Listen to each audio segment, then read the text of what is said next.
Assalamualaikum warahmatullahi wabarakatuh. Waalaikumsalam warahmatullahi. Gimana kabarnya hari ini? Alhamdulillah sehat. Semoga kita selalu diberi kesehatan ya, dan kita dapat berkumpul di kelas ini untuk belajar bersama-sama. Amin. Ada yang tidak masuk hari ini? Masuk semua, Bu. Sebelum kita belajar, seperti biasa silakan rapikan diri dan rapikan lingkungannya. Ketua kelasnya pimpin untuk berdoa ya. Bersiap. Sebelum memulai pembelajaran pada pagi hari ini, baiknya kita berdoa menurut agama dan kepercayaan masing-masing. Berdoa mulai. Berdoa selesai. Untuk meningkatkan semangat nasionalisme kalian atau cinta tanah air, Ibu akan mengajak kalian untuk sama-sama menyanyikan lagu nasional. Lagunya yaitu Maju Tak Gentar. Maju tak gentar, membela yang benar. Maju tak gentar, hak kita diserang. Bergerak, bergerak, sentak-sentak, menetap, menendang terjahat. Tak gentar, tak gentar, menyerang, majulah, majulah, menang. Tetap belajar ya. Sebelum Ibu menyampaikan materi kita untuk hari ini, Ibu mau tanya terlebih dahulu, kalian masih ingat tidak pembelajaran minggu lalu? Masih. Kita siapa minggu lalu? Pengertian sistem hukum, sifat dan fungsi hukum, penggolongan hukum. Sekarang kita masih tetap dalam bab sistem hukum dan peradilan di Indonesia ya. Untuk sebabnya silakan dibaca bersama-sama. Sistem peradilan di Indonesia. Pengertian peradilan nasional. Lembaga-lembaga peradilan di Indonesia. Tingkatan peradilan di Indonesia. Untuk tujuan pembelajarannya, setelah kalian melalui pembelajaran hari ini, yaitu kalian menggunakan model discovery learning. Jadi kalian dapat menjelaskan pengertian peradilan, kemudian menganalisis tentang sistem peradilan di Indonesia dan menyajikan hasil analisis. Nanti kalian akan Ibu bagi ke dalam kelompok, kalian akan diskusi ya mengenai sistem peradilan di Indonesia. Siapa tahu kan kita atau keluarga kita memiliki kasus ya kan, kasus hukum. Nah, kita tahu nih kita mau ke pengadilan mana. Biasa di dalam pelajaran PPKN ini ada 3 penilaian. Penilaian sikap itu Ibu nilai dari sikap kalian selama pembelajaran. Pengetahuan itu dari nilai tugas kalian, kemudian nilai ulangan yang bentuknya itu uraian. Kemudian nilai keterampilan dari diskusi dan presentasi kalian. Apakah kalian pernah melihat persidangan? Kasus apa yang kalian pernah tonton? Sambo. Mencari keadilan. Kira-kira peradilan dan pengadilan itu sama atau tidak? Beda. Jika peradilan itu adalah proses di mana kita mendapatkan sebuah keadilan. Pengadilan adalah tempat di mana kita mendapatkan sebuah keadilan tersebut. Tepuk tangan untuk Rahman ya. Lembaga-lembaga peradilan yang ada di Indonesia. Lembaga peradilan apa saja yang di bawah Mahkamah Agung? Peradilan.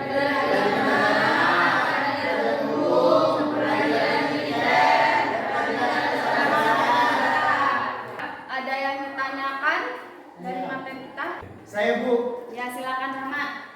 Mengapa putusan pengadilan berbeda-beda pada saat mengusut kasus yang sama? Pertanyaan yang sangat bagus ya dari Rahmat. Beri tepuk tangan. Adil itu apakah artinya sama rata? Sama. Ibu kasih perumpamaan terlebih dahulu. Nah, orang tua kalian itu memberi kalian uang jajan itu sama-sama sebesar 5.000. Adik kalian 5.000 yang masih TK, kalian yang udah SMK 5.000 juga jajannya. Kira-kira adil atau tidak? Tidak adil kan? Pasti kebutuhan kalian itu lebih banyak daripada adik kalian yang masih TK. Jadi adil itu memberikan sesuatu sesuatu sesuai dengan porsinya. Nah, kita hubungkan dengan putusan hakim tadi. Walaupun suatu perkaranya itu sama, misalnya sama-sama mencuri, tapi hakim di situ melihat faktor-faktor lain untuk memutus beratnya hukuman. Misalnya seperti keadaan untuk apa dia itu mencuri itu. Lanjut dengan tingkatan peradilan. Jadi ada tingkatannya dari pengadilan negeri, kemudian pengadilan tinggi dan Mahkamah Agung di pusat. Kalau sudah paham, Ibu akan bagi kalian menjadi kelompok. Kemudian nanti Ibu kasih masing-masing kelompok itu suatu kasus. Yang pertama ada Rahmat, Puput, Indah, dan Andin. Kelompok kedua Rosa, Arif, Devi, Desiel. Kelompok ketiga Heni, Arif. Nah, sekarang silakan kalian duduk sesuai kelompoknya. Sudah duduk, tugasnya sudah Ibu kirim ke dalam grup kelas kita. Untuk kelompok Rahmat itu kasusnya apa? ADRT Resti Bilal. Ya, untuk kelompok Salsa? Kasus Imam Dibalas. Untuk kelompok Heni? PNI menabrak orang hingga tewas. Ya. Susun presentasi yang bagus ya, menggunakan PowerPoint ya. Jadi tugas kelompok kalian itu untuk menjawab mengenai konsep kompetensi dari peradilan, lembaga peradilan, yaitu ada kompetensi absolut dan kompetensi relatif. Jadi kalian mencari mengenai konsep ini.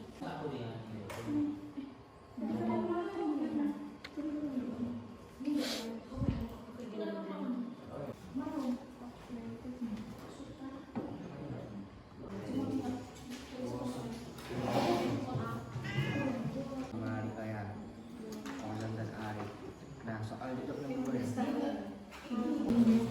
Nah, berarti kalau dari Riau, pengadilan yang menangani itu di mana, berkedudukan di mana? Pertama kan apa namanya kabupaten ini. Di mana? Dari bagi nama. Ini peradilan yang mengadili dan hukum yang digunakan itu sudah Alurnya? alur kejadiannya. dari penanganan. Kelompok hakim dulu ya? Iya. Silakan maju. Assalamualaikum warahmatullahi wabarakatuh. Ini saya akan menyampaikan sedikit kronologi tentang kejadian KDRT Rizky dan Yuli. Kasus korban yaitu Lesti dan terlapor Rizky yang merupakan suami istri dan terlapor ketahuan berselingkuh di belakang korban. Di awal tadi bahwa kasus kekerasan dalam rumah tangga ini akan diproses oleh peradilan umum. Dan jika kasus untuk perceraian dikarenakan Lesti dan Yuli beragama Islam, maka mereka harus menyelesaikan kasus perceraian mereka di peradilan agama. Mereka pertama kali akan menyelesaikan atau mencari keadilan di peradilan yang pertama, yaitu di daerah Jakarta Selatan. Nah, dan apabila ada pihak yang tidak puas dengan hasil dari peradilan tingkat pertama, maka mereka berhak mengangkat kasus ini ke peradilan tingkat kedua ataupun kasasi. Oke, kami dari kelompok pidana. Kan Rizky bilang tuh kemarin ditangkap kan. Terus kan sekarang dibebaskan tuh gimana tuh cara untuk pengadilan itu? Jawabannya itu karena KDRT termasuk tindak pidana aduan dan mereka memutuskan berdamai. Jadi kasusnya tidak sampai ke pengadilan. Ada kesalahan kata, mohon maaf kami akhiri. Wassalamualaikum warahmatullahi wabarakatuh. Yaitu seorang pria yang mengaku Imam Mahdi itu ditangkap di Polda Riau atas penistaan agama dan pencabulan anak di bawah umur. Setelah melakukan riset dari berbagai sumber, kasus Imam Mahdi palsu di Riau ini termasuk kewenangan dari peradilan umum.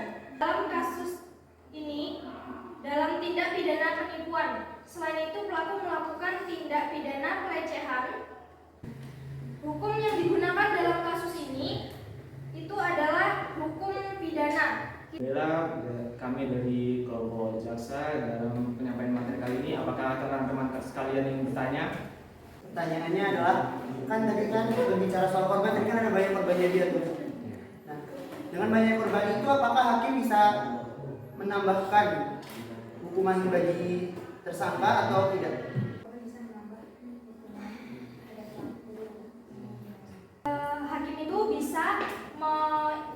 memberatkan tersangka untuk hukumannya, karena kan hukuman itu sesuai porsi yang didapat, porsi kejahatan oleh si pelaku. Kalau misalnya untuk korban itu bisa dijadikan bukti sebagai penambah hukuman bagi si tersangka.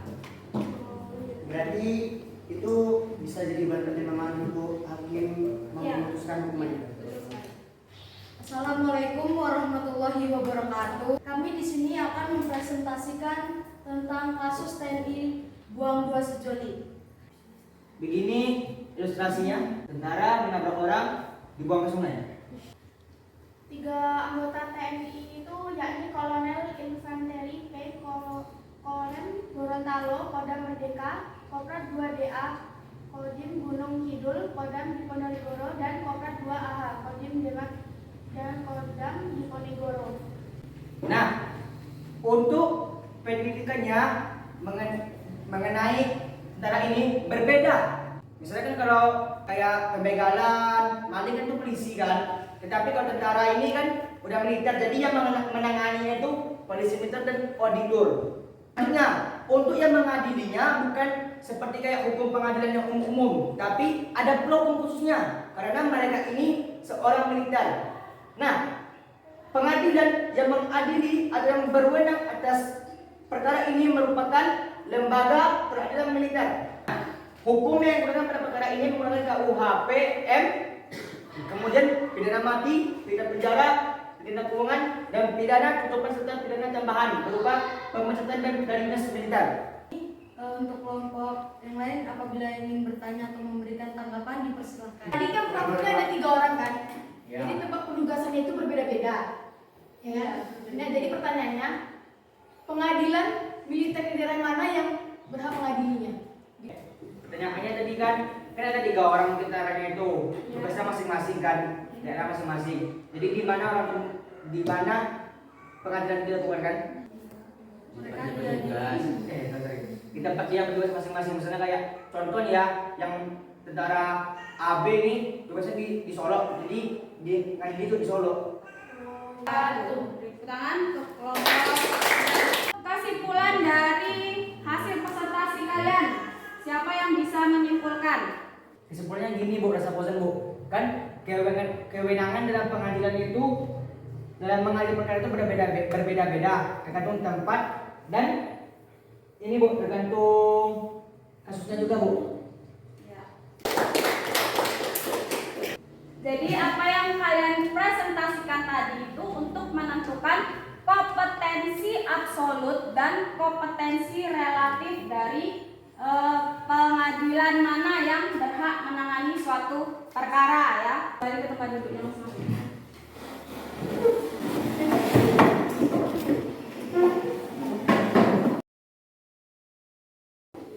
Ya, aturan main es berikutnya, kalau ibu bilang pagi, tepuk sekali. Kalau siang, tepuk 2 kali. Kalau malam, tepuk 4 kali. Kalau malam nggak boleh berisik. Jadi tepuknya setengah. Pagi, malam. Udah salah dulu ya. Siang, malam. Siapa yang bisa memberi kesimpulan dari akhir pelajaran? Menambahkan Bu, Ya, silakan Mak. kita tadi sudah belajar apa itu peradilan dan apa itu pengadilan. Itu dan juga kita mengetahui sebab mengapa keputusan setiap hakim dalam memutus kasus itu berbeda. Jadi dari pagi tadi kita sudah belajar mengenai pengadilan, peradilan, ya, kemudian mengenai klasifikasi lembaga-lembaga peradilan. Kemudian kalian tadi juga sudah menemukan ya, sudah mencari jawaban. Nah, pengadilan mana yang menangani suatu kasus ya. Ibu mau merefleksikan dulu pelajaran kita hari ini, bagaimana perasaan kalian mengikuti pelajaran hari ini. Dapat mengetahui pengadilan apa Ya, Bu. menangani Misalnya di sini kalau sudah pembelaan Bu bisa tahu kita. Iya. Target kalian ke depannya apa? Menjadi hakim. Ya bagus, bagus itu ya. Kalian kalau mau jadi hakim itu harus kuliah hukum dulu. Nah, pelajaran hari ini itu sebenarnya pelajaran ibu ketika kuliah ya. Ibu dulu kuliahnya hukum. Oh ya, untuk